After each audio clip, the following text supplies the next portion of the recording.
मैं इस शहर को जाम का शहर नहीं कह के मैं कहूँगा कि भागलपुर एक सुंदर शहर है।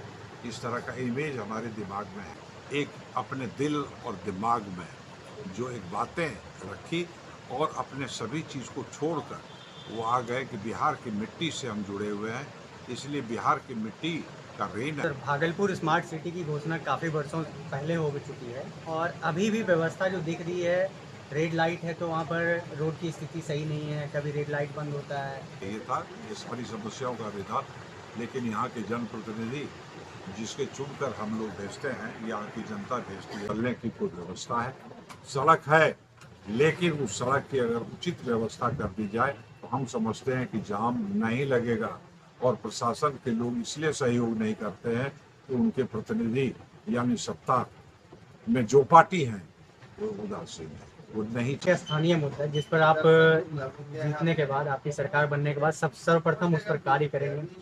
यहाँ पर सबसे बड़ी समस्या हमारी नज़र में जो हम क्षेत्र भ्रमण कर रहे हैं, एक एक गली नुक्कड़। नमस्कार, आप देख रहे हैं सिल्क टीवी और आज हम मौजूद है अभय कांत झा, वरिष्ठ अधिवक्ता, भागलपुर व्यवहार न्यायालय, और जो वर्तमान में जन स्वराज पार्टी की तरफ से प्रत्याशी बनाए गए हैं भागलपुर विधानसभा 156 कर। आज उनसे जानेंगे, उनसे बात करेंगे और जानने का प्रयास करेंगे कि आखिर इनके चुनावी मुद्दे क्या हैं, क्या चुनाव की जीतने के बाद क्या कुछ भागलपुर के लिए करने वाले हैं। आइए सीधे बात करते हैं उनसे। स्वागत है सर। धन्यवाद। मैं जन स्वराज का प्रत्याशी हूँ। भागलपुर विधानसभा क्षेत्र में शहर के 51 वार्ड शामिल हैं। 51 वार्ड में रहने वाले लोगों की समस्याओं, उसकी जो स्थिति वर्तमान में है, बदहाल स्थिति से वे लोग गुजर रहे हैं। मैंने एक कार्य योजना बनाई है जिससे कि मैं यह प्रयत्न या प्रयास करने का कोशिश करूंगा कि उस बदहाली से उन्हें निकाल सकें। सबसे पहले जो महत्वपूर्ण विषय है, भागलपुर में बेरोजगारी का ये आलम है कि यहाँ पर से लोग पलायन की स्थिति में कई वर्षों से यहाँ के बेरोजगार लोग दूसरे प्रांत में जाकर नौकरी ढूंढते हैं, काम ढूंढते हैं और उसके बाद भी उन्हें वो सम्मान बिहारी का कर वहाँ नहीं मिलता है। तो 10-12 हज़ार रुपये की नौकरी के लिए वो यहाँ से बाहर चले जाते हैं।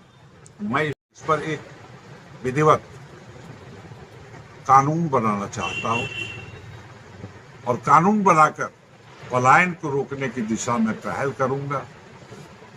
पलायन रुक गया उसके पहले मैं इस बात पर जरूर ध्यान दूंगा कि यहाँ पर रोजगार की व्यवस्था हो। यहाँ पर से लोग जाने के लिए बाहर 10-12 हज़ार की नौकरी के लिए कोशिश ना करें, क्योंकि उनको घर में रहकर अगर उसकी व्यवस्था हो जाती है तो निश्चित रूप से वो अपने घर को पसंद करेगा और यहाँ रहना पसंद करेगा। दूसरी जो सबसे बड़ी समस्या है कि शिक्षा का जो स्तर है वर्तमान में यहाँ पर भागलपुर में जो मैं देखता हूँ रोज, वो स्तर बहुत नीचे चला गया। उसके लिए जिम्मेवार कौन है? यहाँ की जो व्यवस्था है, सरकार ने जो व्यवस्था दिया है, कहीं अगर स्कूल है तो वहाँ विद्यार्थी नहीं है, और कहीं विद्यार्थी है तो वहाँ अच्छे शिक्षक नहीं है, और कहीं पर अगर विद्यार्थी भी हैं और अध्यापक भी हैं तो वहाँ पर भवन नहीं है। तो ये सारी समस्याओं को देखते हुए हमारे दिल और दिमाग में एक बात आई है कि मैं सबसे एक प्राथमिकता के तौर पर यह व्यवस्था कर लाऊंगा कि यहाँ पर के बच्चे जो मध्यम वर्गीय या अल्प आय के लोग हैं, जो कि उस शिक्षा को, उच्च स्तर की शिक्षा नहीं प्राप्त कर सकते हैं और उनकी दिली इच्छा रहती है कि मैं किसी अच्छे इंग्लिश मीडियम के स्कूल में अपने बच्चों को पढ़ावें। चूँकि यहाँ के जितने भी प्रीमियर इंस्टीट्यूशन हुआ करते थे पहले, वो सारे इंस्टीट्यूशन करीब करीब अब समाप्ति के कगार पर आ चुका है। तो उसके लिए एक व्यवस्था मैंने दी है, जो अपने घोषणा पत्र में, जन स्वराज के घोषणा पत्र में इसकी व्यवस्था की गई है कि वैसे बच्चे जो कि पढ़ना चाहते हैं और उनके गार्जियन उसका खर्च का वहन नहीं कर सकते हैं। उसके खर्च का वहन कम से कम हम लोग 10वीं कक्षा तक के लिए एक ऐसी व्यवस्था करेंगे कि जो बच्चे अपने इच्छा अनुरूप जिस विद्यालय में पढ़ना चाहते हैं, जिस भी संस्थान में वो अपना एडमिशन करना चाहते हैं, उस दिशा में एक कानून लाकर मैं उसको आर्थिक मदद पहुंचाने की दिशा सरकार की तरफ। सबसे बड़ी बात कि यहाँ जो पूर्व विधायक जी हैं अजीत शर्मा जी, कांग्रेस प्रत्याशी, और भाजपा से प्रत्याशी, भाजपा से है रोहित पांडे जी, तो क्या मतलब इस बड़ी बड़ी पार्टियों के बीच आप अपने आप को कहाँ करें, कि क्या लग रहा है आपको? देखिए, आपको ये समझना होगा कि कभी भी किसी भी समस्याओं का निदान 1000 आदमी नहीं ढूंढ पाया, लेकिन कोई ऐसा व्यक्ति ऐसा आ जाता है इसी समाज का, इसी देश का, इसी राज्य का, जिसके दिल में एक जज्बा होता है और उसको ये ख्याल आता है कि मैं इसको बदल सकता हूँ, इस व्यवस्था को बदल सकता हूँ। जो व्यवस्था कि गत 30 वर्षों में यहाँ नहीं बदली जा सकी, वो ज्यों का त्यों पड़ा हुआ है। उस समस्या का निदान ढूंढने का एक जो होता है विजन, वो दृष्टि, वो हमारे जो इस संस्था के जन सुराज के संस्थापक हैं, वो पहले यूनिसेफ में अमेरिका में काम करते थे और उनको किसी भी चीज़, बहुत योग्य व्यक्ति हैं। उनकी शिक्षा के बारे में आपको कहीं संशय नहीं होना चाहिए, भागलपुर के नागरिकों को संशय नहीं होना चाहिए। क्यों कि उन्होंने जो एक अपने दिल और दिमाग में जो एक बातें रखी और अपने सभी चीज़ को छोड़कर वो आ गए कि बिहार की मिट्टी से हम जुड़े हुए हैं, इसलिए बिहार की मिट्टी का ऋण है हमारे ऊपर, इसलिए मैं बिहार के लिए अगर कुछ नहीं कर पाया तो मेरा जिंदगी निरर्थक है। तो एक व्यक्ति जो होता है ऐसा सोचने वाला, जो जिंदगी में सब कुछ त्याग करके और वो समाज की व्यवस्था और निर्माण करने के पीछे लग जाता है, ऐसे व्यक्ति आपको बहुत बिरले मिलते हैं। सर, भागलपुर स्मार्ट सिटी की घोषणा काफ़ी वर्षों पहले हो चुकी है और अभी भी व्यवस्था जो दिख रही है, रेड लाइट है तो वहाँ पर रोड की स्थिति सही नहीं है, कभी रेड लाइट बंद होता है, नाले का पानी भरा हुआ रहता है सड़क पर। क्या इस व्यवस्था को कोई सुधार जन सुराज की सरकार बनने के बाद? ये बहुत पहले हो जाना चाहिए था, ये सारी समस्याओं का निदान, लेकिन यहाँ के जनप्रतिनिधि जिसके चुनकर हम लोग भेजते हैं, यहाँ की जनता भेजती है, वे बड़े उदासीन, और उदासीन होने के कारण इन सारी समस्याओं का निदान नहीं हो सका आज तक। लेकिन हमारे दिमाग में एक परिकल्पना है और वह सचमुच में वो सार्थक होने लायक भी है। मैं इस शहर को जाम का शहर नहीं कह के मैं कहूँगा कि भागलपुर एक सुंदर शहर है। इस तरह का इमेज हमारे दिमाग में है और कल्पना करना कोई बुरी बात नहीं है और उसे सार्थक बनाने की दिशा में पहल करना एक कला है। ये आदमी में जज्बा होना चाहिए।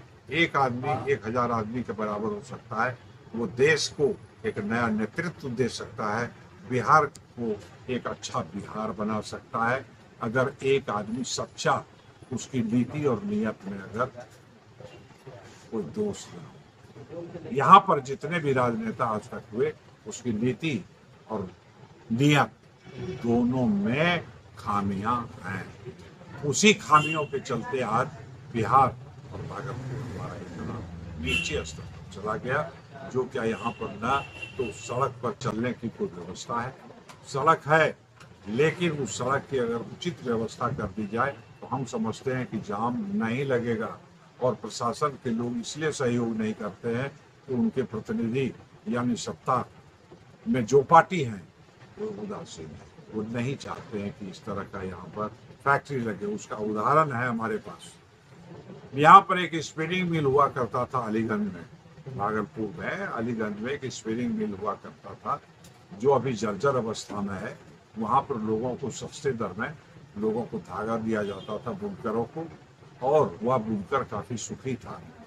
1990 के दशक में आपको याद होगा, उस समय हमारे यहाँ बुनकरों की बहुत बड़ी समस्या थी और उस समय उनका कारोबार को इतने अच्छे स्तर पर लाया गया था कि वे 650 करोड़ का उसका था यह फिगर कि उनका 650 करोड़ का रिटर्न पर एनम होता था। लेकिन वह जो उसका फिगर था आज के तारीख में कई दशक के बाद वो बढ़कर नहीं बल्कि वो 150 करोड़ पर आके सीमित हो गया। तो बुनकरों की समस्या के ऊपर कभी उन्होंने ध्यान नहीं दिया, ना उनको वो ऐसा मटेरियल उपलब्ध कराया गया जिससे कि वो अपने व्यापार को चला सके। वो क्या स्थानीय मुद्दा है जिस पर आप जीतने के बाद, आपकी सरकार बनने के बाद सब सर्वप्रथम उस पर कार्य करेंगे?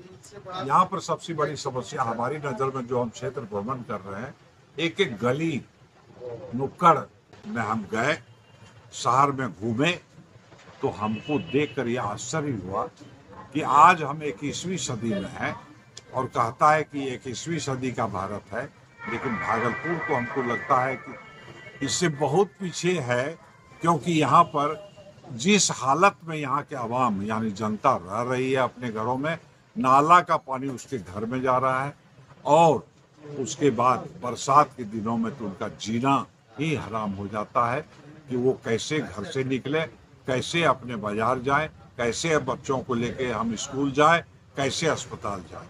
ये दुर्दशा है और इस दुर्दशा को हम जब देखा तो हमको लगा कि इतने वर्षों में इन लोगों ने किया क्या, जब किसी बुनियादी बातों को भी पूरा नहीं कर सके जो उसकी ज़रूरत है, तो फिर आगे क्या किया जाएगा। इसलिए हमको कोई उम्मीद अभी सत्ताधारी दल से नहीं है। आप क्या करने वाले हैं इस प्रकार? मैं इन सारी बातों का सॉल्यूशन ढूंढ के निकालूंगा और मैं समाधान दूंगा और वह समाधान धरातल पर होगा, ग्राउंड पर होगा। और मैं यह विश्वास करता हूँ कि अगर आप सही ढंग से काम करेंगे तो सरकार का जो बजट है या सरकार के यहाँ से जो सदन से बजट पास होते हैं, उन बजट के मुताबिक कोई काम धरातल पर होता नहीं है। सभी कागजी वो एक प्रूफ के रूप में रह जाता है और कागज पर लिखा दिया जाता है कि हाँ साहब इतने काम हो गए। लेकिन एक जगह तो हमको ऐसा मिला, एक आदमी कहा कि सर 7 दिनों से हमारे यहाँ पानी का सप्लाई नहीं है और उसके चलते हम लोग पानी के अभाव में दूर दूर जाकर पानी लेते हैं। आज वो प्रमाण हम देखने को मिला। हमने कहा कि सत्ताधारी दल को आपने सूचना नहीं दिया, अपने प्रतिनिधि को सूचना नहीं दिया, सर कोई सुनने नहीं। तो हमें बड़ी उदासी हुई। अभयकांत झा जी थे जो वरिष्ठ अधिवक्ता हैं और जनसुराज पार्टी के प्रत्याशी बनाए गए हैं। तो आपकी क्या राय है, भागलपुर विधानसभा 156 में कौन विधायक इस बार बनने वाले हैं? आप अपनी राय कमेंट में जरूर डालें। तब तक के लिए जय हिंद, जय।